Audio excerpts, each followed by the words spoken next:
Do you actually need a facelift, or are you just tired of your reflection on Zoom? Let's talk about it.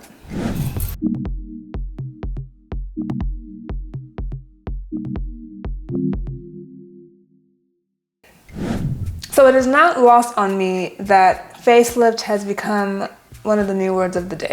It seems to be something in the water where everyone seems to get one. Whether it be a Real Housewife or a Kardashian, Jenner, they're very popular.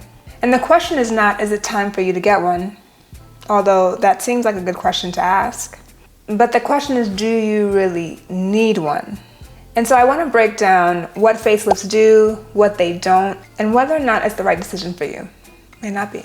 So first of all, unless you have some kind of condition that affects your skin or your facial tissue, the word need is a very strong word to describe a facelift. There are a lot of people who desire a facelift or may be curious about a facelift, but needing one is not actually a thing for most people.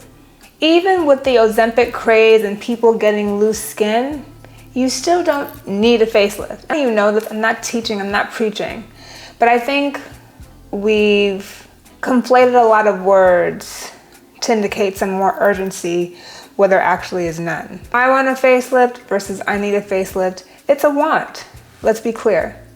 The need part is just adding urgency where there is none. And the urgency, I don't think, has really been created by us as individuals, but by us as a society. That's a whole bigger discussion, but let's at least frame it there, right? Because I think that puts into context a lot of what I'm about to say next. So are there things about anatomy that make a facelift desirable? Yes, absolutely. As we age, we lose elasticity, we lose collagen. What this means for the face is that you can get sagging, you can get jowling, and then you also have loss of volume too with aging. Typically, things that can be seen will be deep lines and furrows, not superficial lines, but deep lines and furrows around the mouth, in the nasolabial folds, around the eyes, and in the foreheads.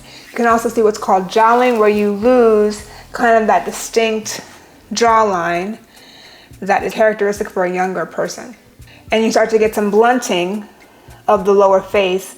And as women age, we start to look more like squares in the face than we do nice round circles. You can also see other blunting of the neck. So that nice angle that the neck normally makes with the chin can be blunted to give you kind of more of a slope here.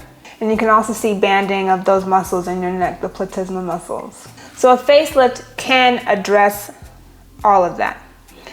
It can get rid of the excess skin that we see with jowling. It can lift the skin, and it's really ideal for people who have deep jowls, looser neck skin, and significant volume loss, that just adding volume doesn't erase some of the deeper lines that we've mentioned earlier. It does not do anything to the skin though. It does not resurface the skin, so if there's been years of sun damage, it will not reverse that. And so usually when I discuss a facelift with the person, my full recommendation usually addresses all three of those things: skin, tone and texture, skin sagging, and then loss of volume. So really the facelift only addresses the sagging, but to address loss of volume, you need to add volume back, so usually fat. And then to address skin texture and tone, you would need to add something like a laser or a peel. Sometimes, and I think increasingly lately, people are trying to do it the non-invasive way. And that makes sense to me. Surgery is scary, there's serious downtime, I get it.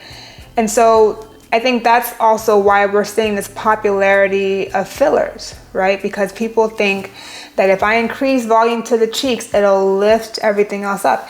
And that's true to some extent, but when you have true deflation plus true sagging, the filler will only address the deflation. It may help a little bit with the sagging, but it's not gonna give you the serious bang for your buck that you need or that you want. And I see a lot of injectors who are making fillers more popular in older women because they're selling the idea that it lifts everything up. And it's only going to do that to a certain point. And in the meantime, you could end up with the pillow face or looking like an egg. So let's go back to this idea of what a facelift is, right? A facelift is a major operation. It really involves making an incision in front of the ear, behind the ear, creating a plane underneath the skin, addressing the layer usually underneath the skin that's responsible for a lot of the sag. It's called the SMAS layer, and tightening that to some extent, and then re-draping the skin so that it all looks very natural, which I can describe in a few words, takes hours to do. That is a physical toll on the body.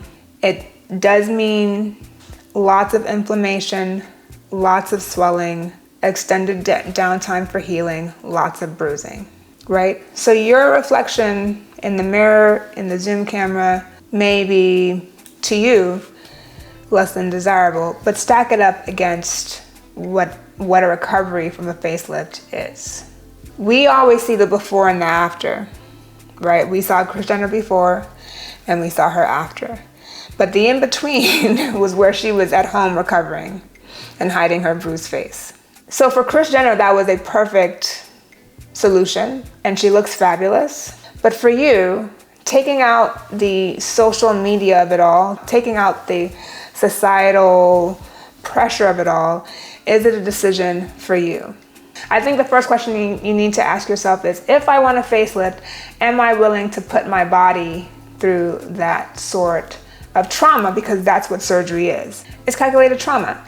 We cut things and repair things, and yes, we do that for the betterment, but there's a healing process as if the body had gone through an assault. When all the bruising and the swelling have subsided, the results can be really beautiful. You lose about 10 to 20 years.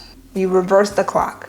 And the results are really durable. They last for about 10 to 20 years, depending on how you also eat, hydrate, stay out of the sun, things of that nature.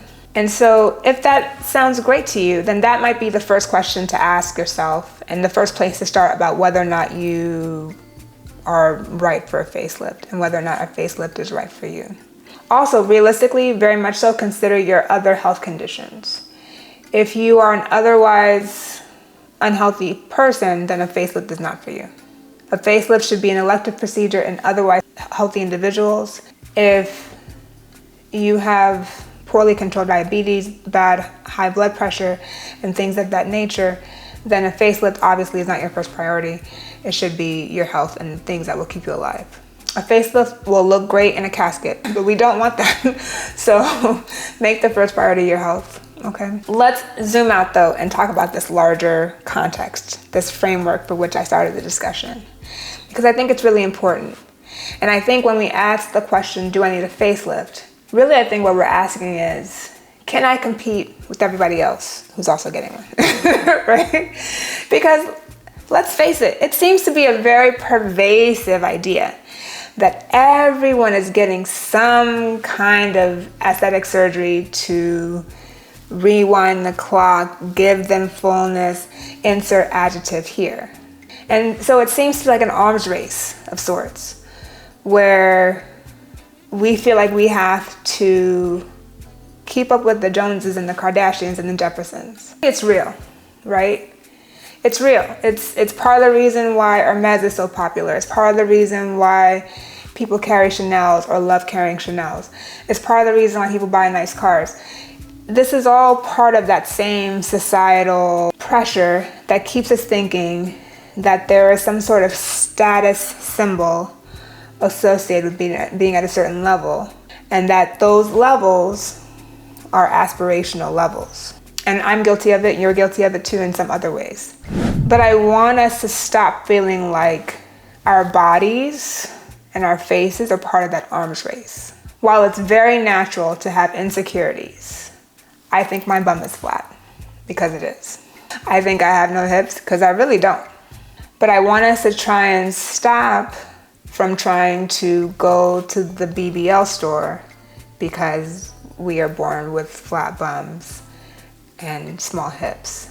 And I know that may seem a little bit hypocritical of me to say as a plastic surgeon, a little bit heretical of me to say even, but the bigger picture is that I want, ultimately I think, most of us who are in this business even want us to make individual choices for ourselves and not feel as if there is some kind of outside pressure or outside influence that's pushing us, whether subconsciously or consciously, in the direction of the operating room for an elective procedure.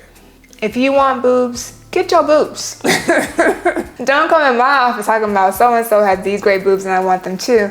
That's not really how stuff works here. Or at least that's not how it should be. So the same thing with your face.